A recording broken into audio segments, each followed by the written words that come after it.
I self nominated to be an emerging leader after my principal kept leaving education leadership magazines in my box.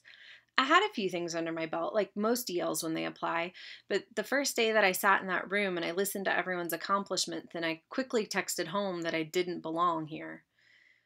The first thing to come from the EL program for me was a network of impressive colleagues that quickly became friends.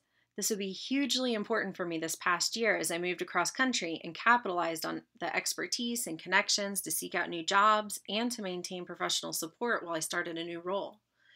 Through the EL program that first year, I was sent to present on Common Core ASCD materials at the Gates Foundation ESET 2 National Conference. And while I was there, I connected to the NSTOY network, even though I had already been a Teacher of the Year, but had just never connected.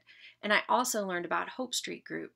Hope Street Group is a nonprofit, nonpartisan organization that seeks to increase economies of scale in healthcare, jobs, and education. And I knew that my interest in education policy and with teacher voice was where I needed to focus when I left that weekend. As a Hope Street Group Fellow, I worked with the Department of Education on research around teacher preparation programs. That led me to connect with Ed TPA at the University of Stanford, and it led me to connect with Teach to Lead. Teach to Lead is an initiative jointly convened by the National Board for Professional Teaching Standards, ASCD, and the U.S. Department of Education. They seek to increase pathways and opportunities for teachers to exercise leadership and elevate teacher voice to inform and develop policy and practice, which is perfect for me. I created a project around developing more effective educator advocates and brought in a team comprised of 3 other emerging leaders and ASCD staff. We conducted a national research project and are now working to develop education opportunities to support and train educators as effective advocates. I got to meet with teacher ambassadors and Teach to Lead staff at the Department of Ed and share our work, and they connected me with other organizations that are interested in the same things.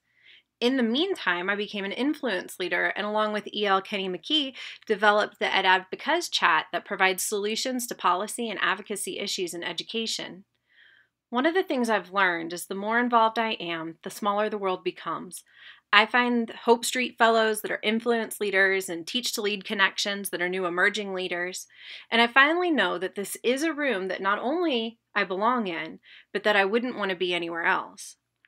As I've been in EL, I've had the opportunity to write, present, grow, and learn with others, and I'm at a point where I want to keep learning while giving back.